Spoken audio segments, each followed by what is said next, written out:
Welcome to the Self-Control Show, a podcast for men. If you get defensive, shut down, or find yourself going 0 to 100, you're in the right place.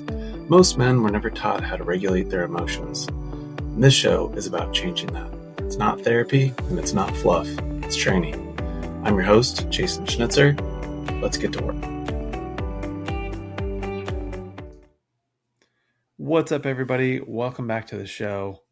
Got another great episode this week, and I'm going to be talking about something that is, it comes up every day, but almost every conversation I have with especially newer guys that I'm talking to, that are having it rough in their relationships and not feeling great about the outlook on, all the things that we talk about here. And that is the hidden cost of being easygoing as a husband and really as a man, right? And a lot of times there's this misconception that being easygoing is kind of like a good thing. Like it's a strength that you have, right? Saying things like, I don't care, right? Or whatever you want. It can actually feel supportive to say those things, right? And it can also feel like, hey, I'm not creating any conflict. This is like a low conflict thing, right? And really what that has created is more load, right? You're actually not making things easier by not confronting potential conflict, right? Or having a discussion and sometimes argument, right? You're actually putting all of that on, well, in this case, your wife, right? You're making her carry more. This is where sayings like carrying the mental load is coming from, right? And, real life scenarios of how this looks is you're trying to decide what to eat, right? Where do you want to eat? Question that you might get from your wife, right? I don't care, right? What do you want to do this weekend? Well, that's totally up to you, right? Parenting decisions. Oh, whatever you think, right? And there's a pattern there, right? Underneath this guise of being easygoing or laid back. And that's you avoiding decisions, right? You're avoiding tension in uncomfortable or potentially uncomfortable moments. And you're taking the easy way out, right? Trying to stay neutral, which actually isn't neutral, right? You become the weight that tips the scale onto the other side, right? And what's really going on here, called under the hood, is the truth of what's happening internally for you, right? You're not actually trying to keep the peace. You're trying to avoid discomfort, right? You're not actually being supportive. You're disengaging from potentially difficult conversations or thinking about things that require real thought, right? Especially when you're talking about kids, what to do. It's like there's lots of things that go into planning stuff, right? And what's underneath that is a lot of times fear of being wrong, fear of conflict, fear of rejection, fear of, oh my gosh, I'm going to make her upset. Or, she's going to have an opinion about that, right? Which takes, again, energy to go back and forth about something, to discuss something, to potentially disagree about something, to kind of get stuck on a topic. A lot of times there's energy, right? That's needed to do that stuff. And ultimately, if you have this outlook of, I need to win, instead of like, how can we come to an agreement here? A lot of times we just avoid because we don't want to lose.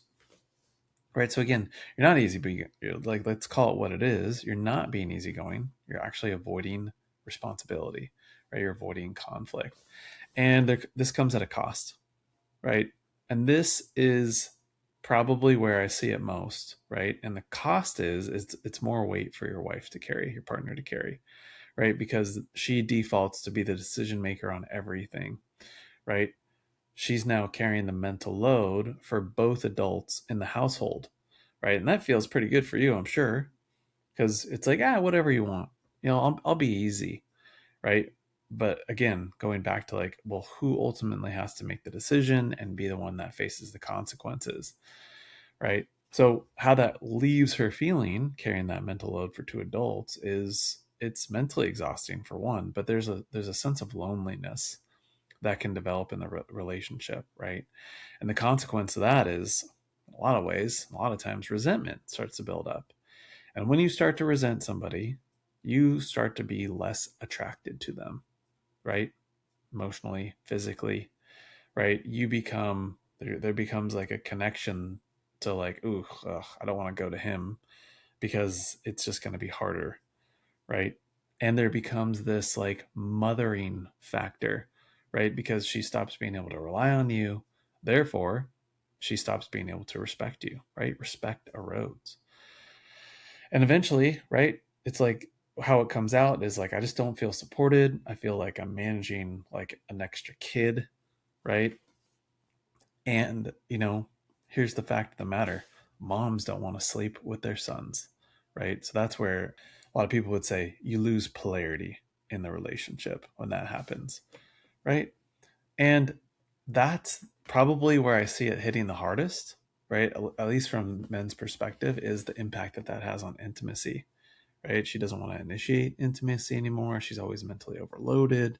She's always exhausted. She's not connected, right? And this is really frustrating for guys, especially the ones that, they go out and they earn. They're the provider, right? They feel like they're ticking the boxes off for all the manly responsibilities, right? I take care of the outside. She takes care of the inside. What's the big deal, right?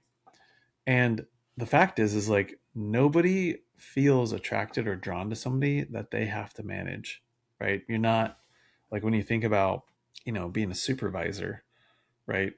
It's all on you, right? The project goes bad, it's your fault. So when we say I don't care or whatever you want, we kind of default to employee, right? And so you're not on the same level. And nobody likes to go down, right? They want to be equal or reaching with regards to like attraction, how that works, right?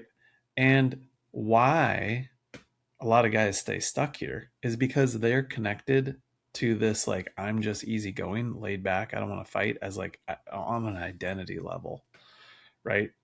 And you can explain it away to yourself to like, she's just better at that stuff, right? When in reality, a lot of times it's like, oh, either, and I hear guys say this, right? When, I challenge that idea and it's like, well, somebody's got to do it. Who does it? Right. When I'm talking about a list, it's like, well, I get home from work and I'm all stressed and I'm all tired and blah, blah, blah. Right. And it's like, okay, you're at work. What do you think she's doing at home with the kids all day? Right. If that's your relationship, you work and she stays home. And even if it's not, even if you both work, right? It's like, well, then what is it? Just her job to take on the second job of managing the whole entire house? And where I see all this like really boils down to is like like that convincing of you think this is a strength, right? When actually it's just like a lack of feeling confident about yourself, self-confidence, avoidance, right? Not wanting to face potential rejection, not being able to stand up to your wife, right? And a lot of this gets reverberated in society, right? With the whole idea like happy wife, happy life. Like your whole thing is just to like appease, right, your wife, which is just not good. And it's for another podcast. I hope you at this point see the stakes, see patterns of what's going on and why things are maybe unfolding the way that they are in your relationship. And let's talk about what the heck you do about it, right? And it's pretty simple and pretty practical, right? Number one, start to have an opinion, right? And if you find yourself having it be difficult to have an opinion, maybe that's a good place to start asking questions. Why is it so difficult for you to have an opinion about something? For you to like stake a claim, stick your flag in the ground and make a decision, right?